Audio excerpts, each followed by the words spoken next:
Tonight's speaker is Professor Ruut Veenhoven, who's the Emeritus Professor of Social Conditions for Human Happiness at the Erasmus University Rotterdam, which he reminded me tonight is also the university from where Commissioner Cruz comes from. Well, great. Let's start with the question what happiness is. That's the most difficult one. Once we establish that, we can assess how happy we are and grasp at what makes us happy, and then even can give an evidence-based answer on whether we can get happier than we are. Well, and if we can get happier, what can policymakers do about that? Do we have a special role next to the psychiatrist? So happiness, one word, many meanings.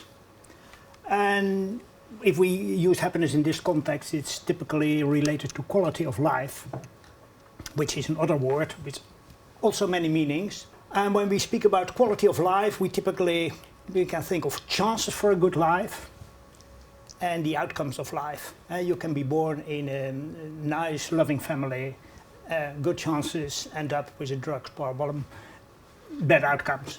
There are qualities in your environment. There are qualities in yourself, and that gives us 4 qualities of life, which all have been named happiness at some point. But I give them other names.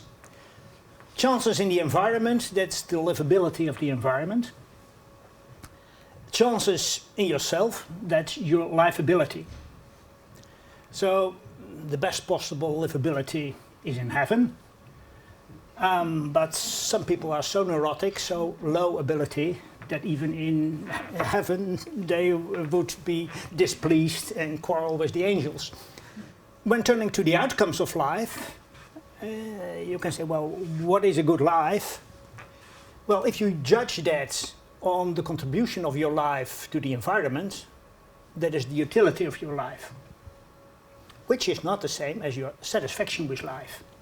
You can have a very useful life.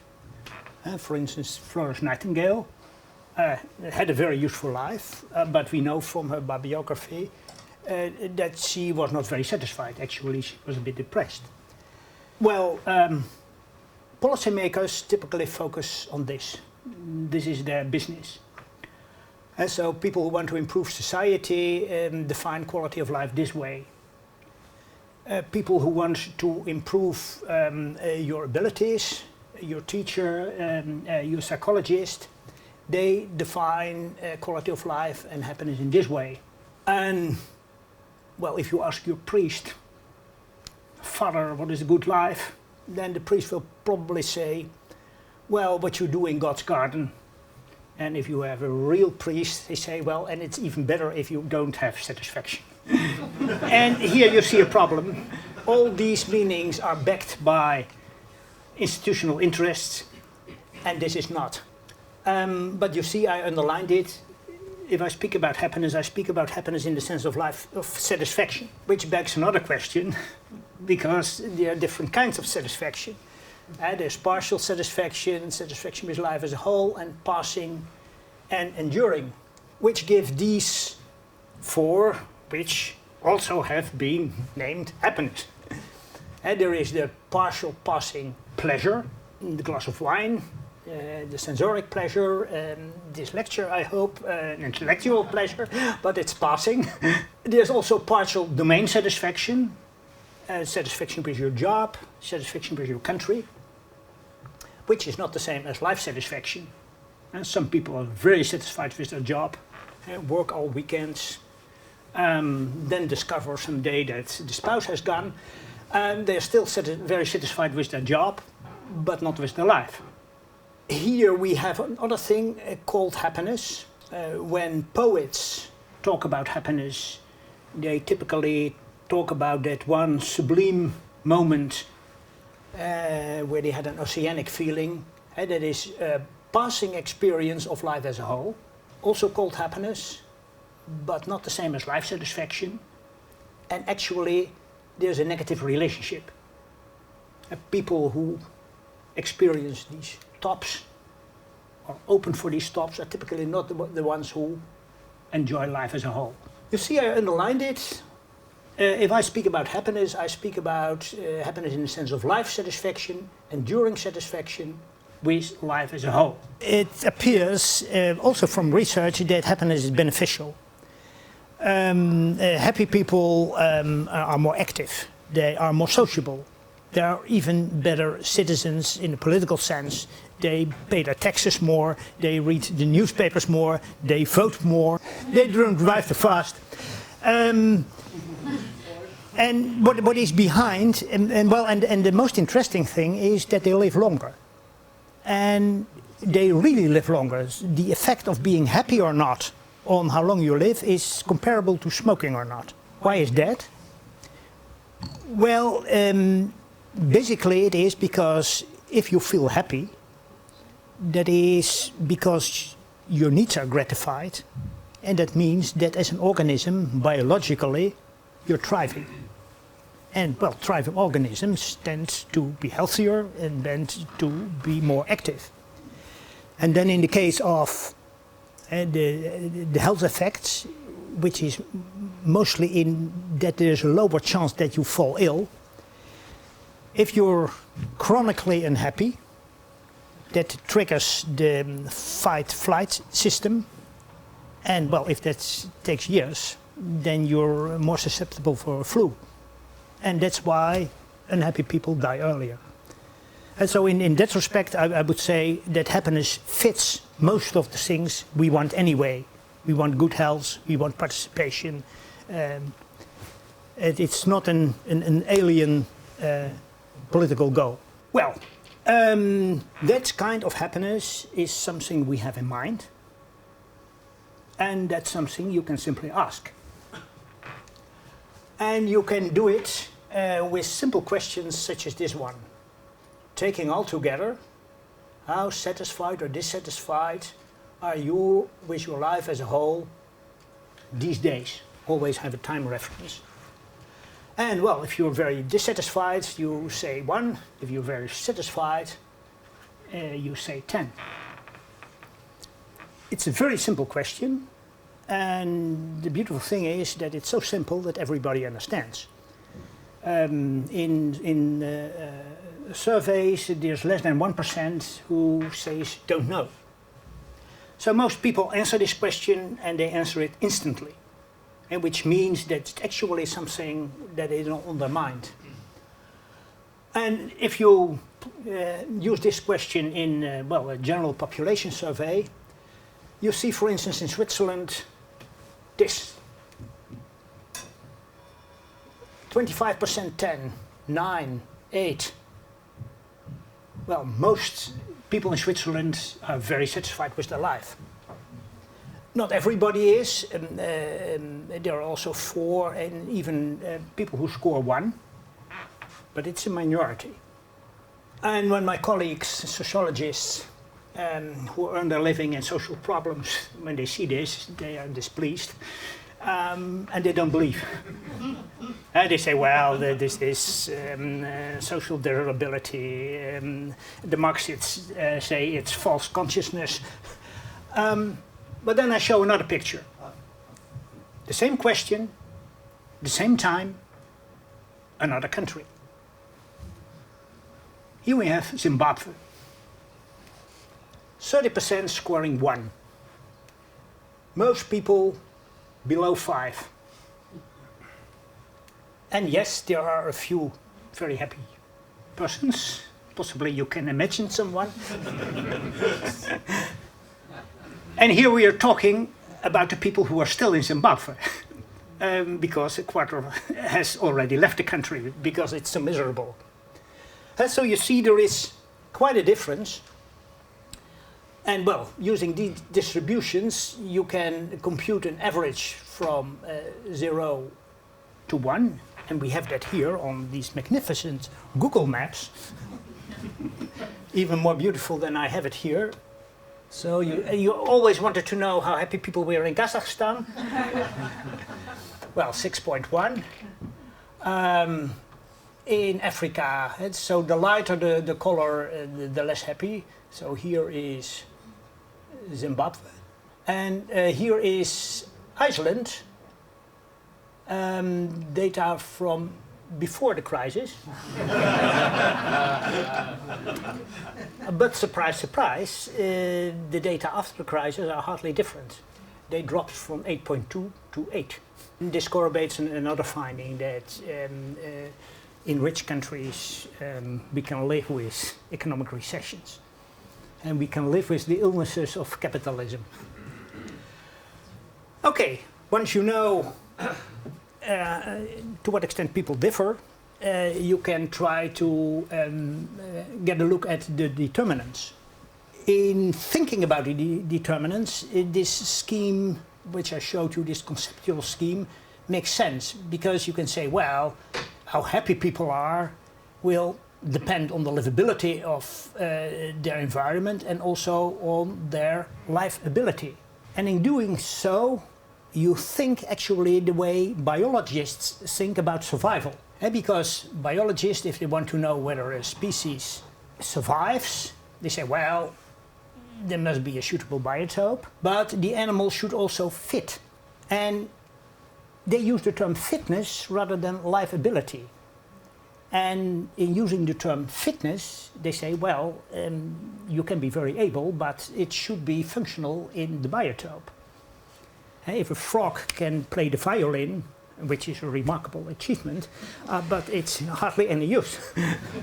So our problem here is, when we study life abilities, is to see which abilities are not only beautiful and a piece of civilization, but are also actually functional in present-day society. Well, if we follow this scheme, it's difficult as yet to get the fit. But we can make at least correlations between aspects of livability and aspects of lifeability. And if we look at the kind of society where policymakers, that's their main business, then for instance you can say, well, is there a correlation between the happiness, the differences we see here, and happiness? Well, you already see African nations are unhappy and we know they are poor. But here you see a more systematic picture. And here are these African nations. Here is Denmark. Well, here is Luxembourg, but that's black money. Doesn't really count. This is oil money. This is also oil money. But actually you see that there is pretty linear relationship. The only exception here is Latin America. Which you see here, that the Latin Americans are happier, and they are actually, some of them are happier than the US. And that's something you can't explain by their wealth, because they're pretty happy but not too wealthy. Let's look at not the amount of wealth, but at the distribution of wealth in countries. So now we are looking at income inequality. What do you see? No correlation, yes. And this is not a thing that my colleagues find hard to believe. Actually, I had a problem believing it myself in the beginning. I thought I had made a mistake, so I recalculated it, I used other indicators, but I kept on finding the same thing. There is no correlation, which doesn't say that income inequality doesn't affect happiness at all, but it probably means that it affects happiness both positively and negatively. And so that in the end the effects balance out. Another thing that is the quality of government, and I think that is something that appeals to you. And well, here you see, here are the African nations, miserable and very bad government. I use here the World Bank measurement of government effectiveness, which is actually the technical quality of government, and not so much the democratic, but just is there a smooth bureaucracy, is it responsive, is it not corrupt? And you see there is a very strong relationship. Well, then you can compute correlations. And then you see that good governance is on top, but very closely economic affluence, democracy, gender equality, yes, that's positively correlated, but income equality not. And here in this graph you see a positive effect with state welfare, but that disappears once you control economic wealth. And this explains 3/4 of the huge differences in happiness around the world, which you see here. And so we are pretty close in understanding why these things differ. That was the livability, but now the lifeability. And now actually we move to that first diagram of Switzerland. And now the question is, why are people within a country not equally happy? Why score some people in Switzerland 10, but on others 7 or even 1? And to make a very long story short, in modern societies such as Switzerland, these differences which you have seen are about 30% is genetic. Which doesn't say that the happiness as such is genetic, but that things that predispose to the abilities required for getting happy are genetic. Part is physical health, the big part is mental health. Even in countries like Switzerland, you can have good or bad luck. So in such countries, good or bad luck explains 10%. In Zimbabwe, it's probably 40%. Social position, the concern of my colleagues, sociologists, is actually very small. And a socio-economic position, how much money you have, how high you are on the social ladder, explains less than 5%. Most is in social networks. Now, this is what we know fairly well. Here are my guesses. I guess, but I don't really know because it's difficult to measure, that, well, part is in learned abilities. And because we live in a multiple choice society, I think that also part is in choice. And we are happy in these countries, actually, this whole Western world. But in that situation, your happiness depends on whether you make the right choices. Have the partner that really fits you and not the partner that fits the preference of your mother. and which is a problem in Japan. Now to the question, is greater happiness possible? And then there are a lot of theories that say, no, that's not possible. But now we can test these theories. One theory is a favorite theory by psychologists, most of which are in the business of measuring traits. And they say everything is a trait, and happiness is also a trait. And genetically, you're more or less predisposed to be so happy. And in the first year, if your mother mistreats you, too bad, you will be unhappy for the rest of your life. So according to this theory, even if you create a better society, everybody will remain as depressed as they were before. Another theory, quite common among economists, is that happiness is a matter of comparison. And that you're happier if you're doing better than the Jones. And according to this theory, you can make people happy by depraving the Jones. Comparison theory. And according to this theory, there is no sense. And this is also the hedonic treadmill theory. But there's also a theory that says, humans have innate needs. We want food, we want sex, we are social animals, we want contacts. And like all animals, we also have an innate need to use our potentials. Some people call that the need for self-actualization. And according to that theory, well, if a society fits these human needs, then they're happier. Actually, they also live longer. Well, that's a series. What are the facts? The facts are, first of all, that some countries are much happier than the others. Still, you could say, well, Russian unhappiness, it's Russian genes, or at least that they drink too much vodka. But you see, even Russian happiness is not a stable cultural trait, because they got much less happy during the ruble crisis, and they're now recovering pretty well.